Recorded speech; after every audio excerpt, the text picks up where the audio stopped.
My wife mocked my salary at a dinner party after I paid her mortgage, so I transferred the house deed and walked away silently forever. I'm a 33-year-old guy, and I thought marriage meant partnership. When Claire and I got married, I genuinely believed we were building something together, to people combining dreams, ambitions, and a life that made sense. I've always been the practical one: steady job, predictable schedule, frugal habits, and a tendency to plan 10 steps ahead.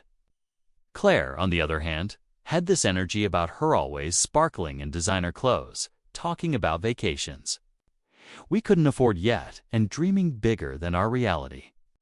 At first, I admired her ambition. I really did. It made her glow in a way that made me feel like I'd married someone unstoppable. Our first few years were, well, exciting in the way that comes with chasing dreams. Claire was obsessed with homeownership. Every weekend, she'd scroll through listings, showing me apartments I could only fantasize about owning without sinking into debt. "Imagine us here," she'd say, pointing to a penthouse with marble counters and a skyline view. Her eyes wide, excitement contagious, and I'd smile, nodding, secretly proud that I could help make her dreams tangible, even if it meant sacrificing a little comfort in my own life. I didn't mind. I wanted her to feel like everything she imagined was possible. I quietly handled the bills, chipped in extra for renovations, and eventually took on her mortgage payments. I didn't announce it, never bragged about it, but it became part of my routine, balancing spreadsheets late at night, cutting back on weekends out, skipping things I wanted so that she could feel stable, secure, and pampered. And honestly, I felt content. There was pride in it, a quiet satisfaction in seeing her happy, her laughter echoing in the rooms we shared. But even then, the cracks were there. Claire loved the glitz and glam, the dinners she planned, the must-have purchases, the effortless way she flaunted style I could only quietly admire. Me? I liked practical, reliable, grounding things: a solid savings account, a functional car, the quiet comfort of knowing every bill was paid. It wasn't a fight yet, but the tension was simmering. I felt it in the way she would glance at my paycheck with thinly veiled disappointment, in the little jokes about me always thinking small. And yet, I kept going. I thought love was enough to bridge the differences. I didn't realize that the first bite of betrayal was already lurking, quietly waiting in plain sight. That night at the dinner party is burned into my memory. Claire insisted we go to her friend's new place, a sprawling apartment she loved showing off.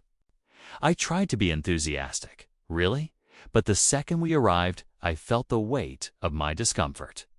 The chatter was loud, the wine flowing, and everyone was smiling, exchanging small talk about promotions, vacations, and the kind of wealth I'd never claimed to have. I leaned against the counter, quietly taking it all in, while Claire moved through the room like she owned it. Then it happened. She laughed at something one of her friends said, turned to me with this half smile, and said, "Well, at least someone here actually earns a normal paycheck, right?" The room froze for a second, then laughter rippled around us. I forced a tight smile, swallowing my irritation. My heart sank. That wasn't just a joke, it was a jab. And everyone seemed to accept it as harmless. I could feel my jaw tighten, my hands balling into fists at my sides. "Haha," I muttered. "Very funny." Claire tilted her head, raising an eyebrow. "I mean, come on. You don't really complain about bills, do you? You live modestly, save carefully. It's cute. Cute. Like I was a sidekick in her glamorous little life." I wanted to say something, explained that I'd been quietly covering her mortgage, paying for renovations, making sacrifices I hadn't even told her about, but I didn't. I couldn't. I swallowed, feeling a mix of anger, embarrassment, and disbelief. The room smelled faintly of roasted garlic and expensive perfume, the clinking of wine glasses echoing in my ears like a drumbeat, reminding me I'd been overlooked. I spent the rest of the night in polite conversation, my laughter forced, my smile tight. But inside, a storm was brewing. Every casual joke about my normal paycheck felt like 1,000 needles piercing pride I didn't know I still had. I realized, maybe too late, thought the inequality in our marriage wasn't just financial, it was emotional, public, and humiliating. And I wondered quietly, for the first time, how long I'd been walking into this trap, thinking love was enough to make up for the way she dismissed me. And yet, I kept smiling because outward appearances mattered. But that night, as I lay awake, I knew one thing: something had to give. After that dinner party, things between Claire and me shifted in ways I didn't immediately recognize. It wasn't a single argument, not yet. It was the small things offhand. Comments, subtle digs, the way she would roll her eyes when I suggested practical solutions. I began noticing how often she flaunted her taste for luxury, dropping hints about expensive vacations she wanted, new furniture, or high-end gadgets. I'd nod politely, burying the discomfort in my chest, telling myself it was harmless ambition. But deep down, every word chipped at me. One evening, we were in the kitchen, and she casually mentioned, "I don't know why you stress over a few extra dollars. Honestly, your paycheck isn't anything to brag about." I froze mid-sip of my tea, the warmth turning suddenly bitter. I work hard," I said quietly, trying not to sound defensive. She smirked, like my words were charming but insignificant. "I know, sweetie. But some of us have bigger dreams than just covering bills." Her tone was playful, but there was an unmistakable edge, a sharpness I couldn't ignore. I tried to rationalize it. Maybe she didn't mean it. Maybe I was oversensitive. But then I caught her laughing at something online with her friends. And I noticed it again, the way she subtly celebrated lifestyles I couldn't afford. The kind of careless arrogance that felt like a slap every time it landed in our shared space. Even our home, which I helped maintain and fund, felt like a stage for her to showcase what I apparently couldn't provide. At work, I found myself distracted. I replayed her words, her laughter, the tiny dismissals I'd ignored for years. I felt the quiet weight of resentment building, like a storm cloud hovering just out of sight. I realized I'd been the steady, invisible support while she got the spotlight, the admiration, the validation. And I wondered how long I'd been settling for this imbalance, convincing myself that my love and patience were enough to keep the cracks from widening. That night, I sat alone on the balcony, staring at the city lights, feeling the first true pang of humiliation and betrayal. I thought, maybe for the first time, about what I deserved. And the thought was terrifying, because it meant imagining a life where I didn't stay. The truth is, I had been quietly carrying the weight of Claire's mortgage for months, maybe even years, and no one knew. Not friends, not family, not even her. Every paycheck I deposited, every extra hour I worked, was to ensure she never had to worry about the bills or feel limited in any way. I cut back on nights out, skipped dinners with friends, canceled small trips I wanted, all so that she could live in the comfort and luxury she believed she deserved. I thought it was worth it. Love, after all, meant sacrifice, didn't it? But the more I gave, the more the subtle digs began to sting. She would comment on a neighbor's new car or a coworker's vacation, and then glance at me with a mix of amusement and expectation. "You know, if you saved a little more aggressively, maybe we could do that," she'd say, as if my years of careful budgeting didn't exist. I'd nod, smile, and tell myself it was harmless banter, but the frustration simmered beneath the surface. The kitchen smelled faintly of her candle collection that week, jasmine, overly sweet, and every time I passed it, I felt the contrast between her indulgence and my restraint. One night, while she lounged on the couch, scrolling through listings for a trip to some exotic resort, I finally let myself voice the tension I'd been holding back. "Claire," I started cautiously, "I've been covering the mortgage for a while now. I didn't mention it before, but it's lied. She barely glanced up, smirked, and said, "Oh, I know. You're always so responsible." It's cute. Cute. That word hit me like a slap across the face. My sacrifices, my late nights, my careful planning reduced to a quaint little charm in her eyes. I sank back into the chair beside her, numb. The living room was warm, the hum of the heater blending with the soft buzz of her phone. But inside, I felt cold, hollow. Something was breaking in me, something I hadn't realized was fragile until now. And as I watched her scroll, oblivious to the storm brewing inside me, I knew deep down that this quiet imbalance could only end one way. After that night, I started noticing how others were picking up on Claire's attitude too. Friends would make little comments when she boasted about our shared life, unaware of just how one-sided it really was. One of them joked, "Wow, Claire, you're living the dream." And she laughed, brushing it off with her usual charm. I forced a smile, but inside, I felt invisible. Invisible and used. The more I saw her basking in admiration, the more I realized she had been subtly belittling me in front of everyone for a long time, and I hadn't even noticed. It wasn't just public moments. Even at home, the subtle digs were constant. "Do you even know how much that costs?" she'd ask, glancing at a bill I had already paid. Or, "I guess we can't afford that yet," when I suggested a small treat for us. Every word was a reminder that my efforts were never enough, that my contributions were invisible while her entitlement was celebrated. And what hurt the most was how casual it all felt to her, as if she had no idea the emotional and financial weight I was carrying. I started questioning everything about our life. Was this marriage really a partnership, or had I been playing a part in her fantasy while my own reality shrank?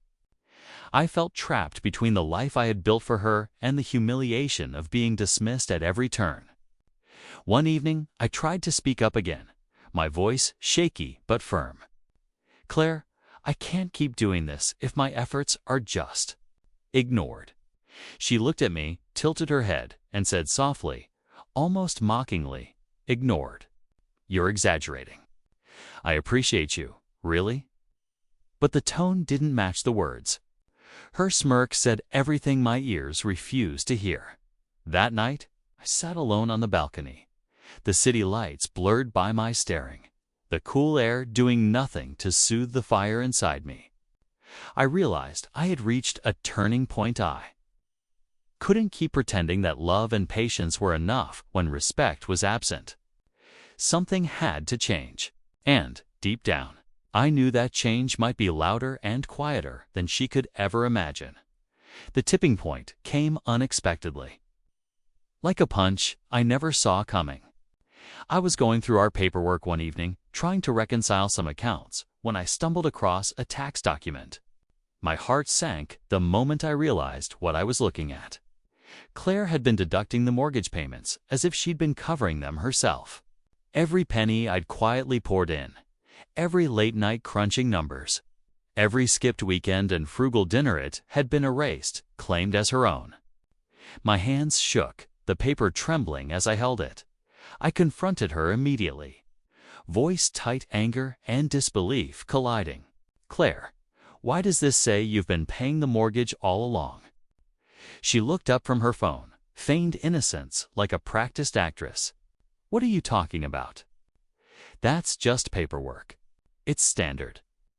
Her tone was casual, almost bored, but I saw the corner of her mouth twitch the faintest smirk betraying her. "Standard?" I pressed, gripping the table. "I've been covering it, Claire. Every month. You've been taking credit." My chest felt heavy, the room spinning slightly. The aroma of her candle vanilla, this time, burned sharp in my senses, bitter instead of sweet. I could see her shrug, brushing it off. "Well, technically, yes. But it's not a big deal. You're always so uptight about numbers." I sank into the chair opposite her, staring at the neat lines of the document, feeling a mixture of rage, betrayal, and humiliation. Everything I'd done to support her, to make her feel secure and proud, had been used against me in the most audacious way. The realization hit me harder than any insult at the dinner table or casual mockery ever could. That night, lying awake in the bedroom we shared, I felt something inside me break and simultaneously ignite. I couldn't continue being invisible while she basked in credit and admiration that wasn't hers. The storm had begun. And as I stared at the ceiling, plotting quietly, I knew this wasn't just a marriage problem, it was a moral reckoning. After discovering the tax documents, I hit rock bottom. Not just anger or betrayal, but a crushing sense of futility that left me hollow. I sat on the edge of our bed for hours, staring at the floor, thinking about every late night, every dollar, every compromise I'd made for Claire. The apartment around me felt cold and alien. Her perfume lingered in the air, sweet and cloying, like a reminder of everything I'd sacrificed while she claimed the spotlight. I felt invisible, diminished, and exhausted in ways I hadn't allowed myself to acknowledge before. I tried talking to her again. My voice trembled, betraying my frustration. "Claire, I can't keep doing this. I've been paying the mortgage, the bills, and you. You just take credit for everything." She looked up from her phone, that faint, practiced smirk curling at her lips. "You're overreacting. I never said you weren't helping." "Calm down, down." The words felt like nails on my chest. Every ounce of effort, every ounce of patience reduced to whining. The emotional toll was suffocating. I stopped eating properly, barely slept, and avoided friends because I didn't want anyone to see me like this humiliated. Drained, trapped in a marriage where my generosity had been weaponized against me. The city outside our window moved on, lights sparkling, laughter drifting up from streets below. While I sat inside, drowning in quiet betrayal. I remember standing at the balcony one night, the wind sharp against my skin, trying to breathe away the weight of it all. I kept asking myself, how did I let it get this far? How did I allow someone to belittle me, take my hard work, and make me feel like I was nothing? My pride, my patience, my love, all of it had led me here to this cold, lonely realization that I was losing myself while trying to keep someone else comfortable. And in that moment, I made a silent decision. I would no longer be the invisible support, the unpaid creditor of her lifestyle, the man whose sacrifices went unnoticed. But how to take control, how to reclaim what was mine, was still uncertain. Something had to change on soon. After hitting that emotional low, I began planning silently. I couldn't let Claire continue to use me, humiliate me, and claim credit for everything I'd built. The thought of confrontation, yelling, or public fights didn't appeal to me. No, I wanted control, quiet and absolute. I spent hours late at night researching legal ways to protect myself, reviewing property laws, and understanding exactly how the house deed and mortgage obligations were structured. Every line I read sharpened my resolve. I started keeping meticulous notes, tracking every payment I'd made, every extra contribution, and every instance where she publicly or privately minimized my role. It was strangely empowering. For the first time in years, I felt a flicker of control in a situation that had felt completely out of hand. I could see the path forward clearly. I wasn't going to beg for respect. I wasn't going to plead for acknowledgement. My actions would speak louder than words ever could, even while living under the same roof. I became invisible in a different way. Claire, blissfully unaware, continued her routines, scrolling through shopping apps, making plans for trips, bragging subtly to friends about the life she managed. I nodded, laughed politely at her jokes, but behind the calm exterior, I was mapping out every step of my plan. Each smile I faked, each casual remark I made, was a small act of patience, a piece of the larger strategy. One evening, she asked me, casually, "Are you coming to help with the dinner plans?" I paused, sensing how easy it would be to snap, to show her the weight of my frustration. But I didn't. I said, "I'll handle my part," and walked away. That moment of restraint felt like a small victory. I realized that power didn't have to roar. Sometimes it was silent, slow, and untraceable.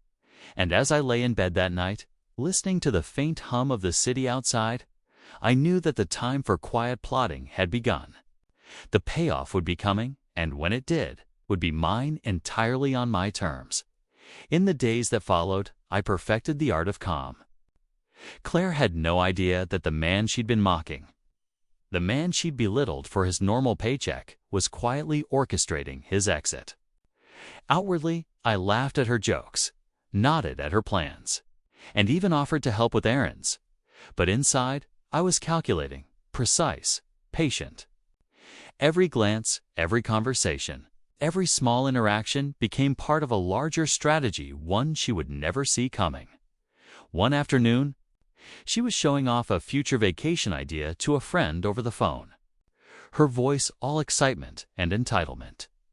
"We can totally do it once things settle," she gushed. I smiled politely, hiding the icy resolve building within me. The apartment smelled faintly of the lavender candle she loved, and the sun glinted off her expensive necklace. Everything about the scene screamed carefree luxury, and I felt a quiet, burning contrast to the sacrifices I'd made, sacrifices she'd mocked, belittled, and claimed as her own. That night, she flopped onto the couch, scrolling through social media, clearly excited to share her plans with the world. I sat at the dining table, laptop open, pretending to balance accounts. But really, I was finalizing the steps that would give me control. Steps she couldn't trace, steps that would flip the power dynamic entirely. It wasn't about revenge in the petty sense, it was about reclaiming what was rightfully mine and teaching her. Silently, that entitlement has limits. She glanced over at me, grinning, oblivious. "You're so serious all the time. Lighten up, would you?" I forced a chuckle, the sound hollow even to my own ears. Inside, my mind was racing, mapping the legal transfers, the paperwork, the exact moment when I would make my move. The thrill of impending freedom coursed quietly through me, and as the city lights shimmered outside the window, I felt it, the calm before the storm. Claire had no idea the life she thought she controlled was about to change, and I was ready. The day I made the transfer was almost surreal. Claire was in the living room, excitedly showing off a new outfit she'd bought, humming to herself, completely unaware that her life as she knew it was about to shift.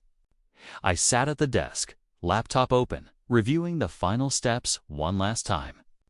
Every detail was in order: the deed, the mortgage acknowledgement, the legal confirmation.